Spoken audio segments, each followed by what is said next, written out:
Hi, welcome to The Conversation. My name is Brendan Malone, and in this episode, I want to talk about COVID, and in particular, our reasoning about the public policy response.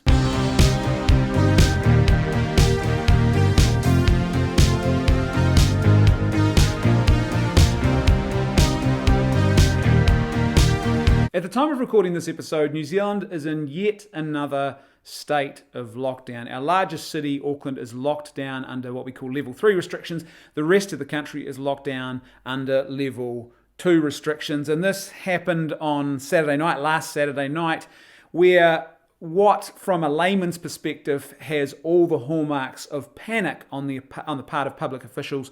The entire country was suddenly locked down. There was an announcement that came out sort of late on Saturday night that 6 a.m. the next morning, the whole country would be moving into a heightened state of lockdown because one new case had been discovered and they couldn't discern a clear link to other cases. Well, by Sunday morning, we knew that in actual fact there was a clear link, and still the government insisted that we had to stay locked down for another 7 days. Anyway, it's now been, as of today, if we get through the end of today, it'll be 5 consecutive days with no new cases. This has all the hallmarks of officials panicking and locking down the country in a state of panic. But that panic kind of makes sense if you think about the idea of officials who are obsessed with the idea of zero COVID. Because if zero COVID is your target, then guess what? Every new COVID case is a cause for extreme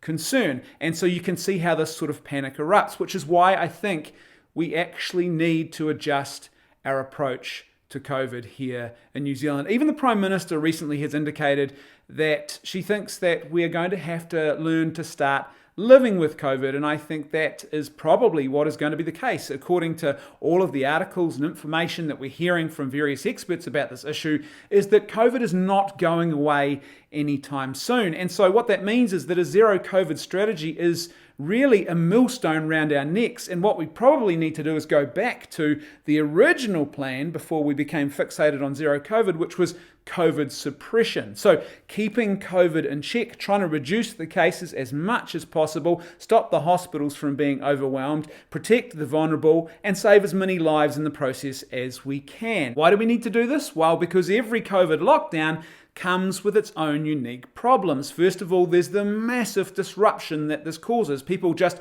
trying to live their ordinary everyday lives, run businesses, earn a living, maintain normal semblance of family order and social order around themselves. It's disrupted in a major way. Not just that, but other types of healthcare are disrupted. If you go into those more extreme lockdowns, the ability of our healthcare service to meet demands for people who are struggling with non-COVID related issues, that's hampered. On top of that, people who are vulnerable to mental health problems are in a more vulnerable state every time we put ourselves into this disruptive, and particularly the yo-yoing in and out, the lack of consistency, the lack of routine, the whole massive social disruption that this causes. And then, of course, there are the economic implications. It is a huge cost every time we go into lockdown. And the reality is that sooner or later, the equation from all of this, the scales, if you like, are going to start tipping in a direction where I think for a lot of people, we're going to realize that continual lockdowns are not really the way to go unless the case or the situation with COVID in our country is really extreme. And I would humbly suggest, and I say this in all humbleness, I think that a few cases, a tiny number of cases, is not something that we should consider extreme. We need to adjust the threshold. The only reason to consider that extreme, as I said, is if you have a staunch focus, an unwavering focus on zero COVID. But if your COVID strategy was more about COVID suppression, then you would say, okay, we can tolerate a certain number, a low number of cases before we have to go into the extreme. Or what happened last weekend, if we just waited a few more hours and completed the investigations properly, then we wouldn't have been in lockdown because the clear link would have been established. Now here's the thing, I think a lot more people around the country, because of what's happened over the last couple of weeks, are now starting to reassess their support for these harsh lockdowns as the sort of primary response every time COVID starts cropping up in the community. It seems more and more people are starting to question. A lot of commentators and journalists are now starting to talk about the idea that the Prime Minister has lost the room, quote unquote. In other words, the messages are not clear. People are not on board with what's going on. And I agree, the communication this time around has not been good at all.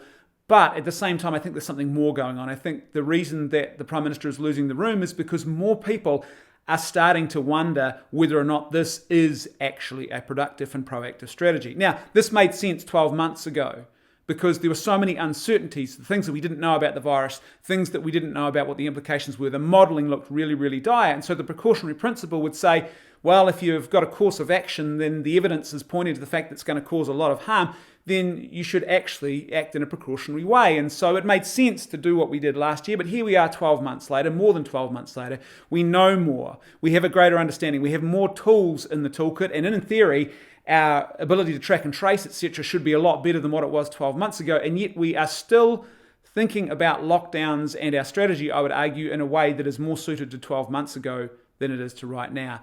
But in order for things to change, I think we've got to have a change in our reasoning around COVID and the COVID response, because there's a serious public conversation, I think, that needs to happen here. And it's bigger than just what the science shows us, because ultimately this is a public policy decision. This is a moral question. And scientists can tell us all the sciencey stuff we need to know about the virus and everything associated with it. But at the end of the day, policy decisions are outside the realms of science. They're about weighing things, about the pragmatic side of cause and effect and cost benefit and everything else around a particular policy setting. Ultimately, it's a moral question, it's a pragmatic question. And there's a public conversation, I think, that we all are entitled to have a right to be part of here, because the public policy on COVID affects all of us, not just our leaders. In fact, our leaders are the most insulated probably from the effects of that policy. So I think all of us have a right to be part of this conversation, but to have that conversation, we've got to shift in our reasoning. And there's two particular types of reasoning that I really want to highlight here that I'm still seeing, which I think are just outdated and very frustrating. The first is the false dichotomy. And so this was something that probably made sense about 12 months ago, where people said we've just got to unquestioningly accept what the government says when it says we've got to go into lockdown. And if anyone questions that, they're a danger. We've got to stop assuming bad faith on the part of those people who disagree with lockdowns as a strategy. We've got to stop doing that. We've actually got to start engaging with the arguments that they are making and to really examine whether or not they are sound. We've got to move beyond this false dichotomy where the initial temptation is to accuse people who question the current strategy of being conspiracy theorists or being callous and hateful and people who don't care about deaths, or even worse, people who want to see a whole lot of people die. There are more than just two options here. It's not a matter of saying, well, one option is you follow the government's lockdown strategy, or if you reject it, you are proposing some sort of open slather, just let the virus run free throughout New Zealand and sort of see what happens. Those are not the only two options. There are other options here. There is a middle way, it seems to me, that we should and could be discussing here about whether we keep some of the existing strategies but adapt those that are now outdated and that are not going to serve our purposes if we have to learn to start living with COVID. And the indications are that is going to be the case. And to have that conversation does not make you a conspiracy theorist. It does not make you a nut. It doesn't make you extreme. It doesn't make you callous. It makes you someone who is actually thinking about this issue, I think, in a more three-dimensional way, who's not just saying, well, what we did in the past must always be the way we do things. Second type of faulty reasoning that I've seen a bit of lately, and any of my friends who have posted this meme, look, I love you. I'm not attacking you. I just want to challenge the reasoning of the meme. It's the image of Mel Gibson and Jim Caviezel sitting on the set of the movie The Passion of the Christ, and Jim Caviezel is in his full Jesus makeup, and he's all bloody and bruised and torn and cut up, and it looks pretty bad, and Mel Gibson's just sitting there in his clothes looking nice and clean and composed. And the meme says something like New Zealand complaining to the rest of the world about our latest COVID lockdown. Now, the implication of this meme, and this is where the reasoning is faulty, and I actually think the reasoning is not just faulty, but I think the reasoning is a problem.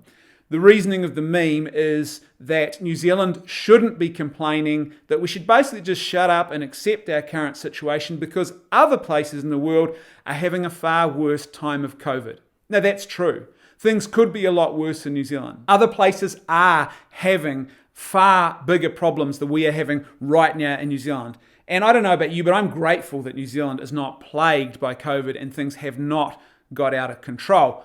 But, and this is a really important but, just because things are not as extreme as they possibly could be, that does not mean that what's going on right here and right now in New Zealand is not a problem.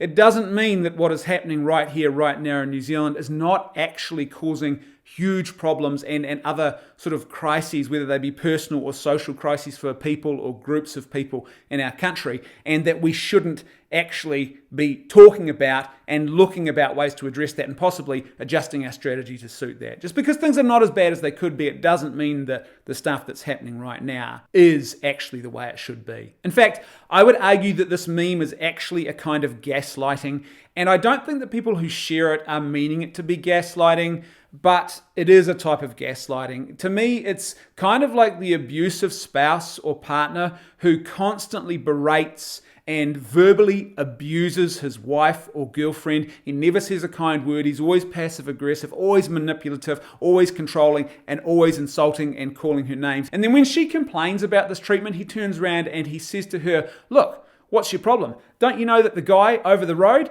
he slaps his wife every night when she opens her mouth to complain about things. I don't do that to you. So things are not as bad as what he's doing. And that guy who lives on the other side of the street, he locks his wife in the basement for 8 hours. That's extreme. I don't do that. And the dude who's 3 or 4 houses over that way, he beats his wife, punches her, kicks her, assaults her. She regularly ends up in hospital. I don't do any of that to you. So you've got nothing to complain about." So can you see what the problem is here? When we apply that kind of thinking back to the COVID response and to the situation in New Zealand and how people are experiencing it, it's pretty flawed to say to people that in actual fact, just because things are not as extreme as they could be, that means that everything here is tickety-boo and there's no reason to complain. I actually think we need to have an increased focus on this issue now. We are more than 12 months later. Things have changed. Things have developed. And here's the thing, the irony of this is in New Zealand, we are actually in a really privileged position because COVID hasn't run rampant. We're very lucky in that regard. It hasn't run rampant through our society.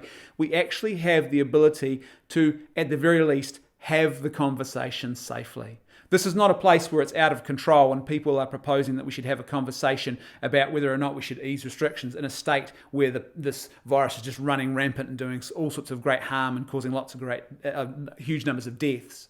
We're in a situation where we actually have the freedom to have the conversation and say, is it time that we adjust our public policy response to COVID accordingly? Now that we're 12 months later, we know more and we can see that it's probably, at least for several years more, we are going to have to live with this possibly even longer. And that means it's time to start thinking about yo-yoing in and out of lockdowns and whether they really are the best strategy in light of where things are going, how things are starting to shape up. Thanks for watching this episode of The Conversation. Don't forget to like, share, hit the thumbs up. All of that helps the channel.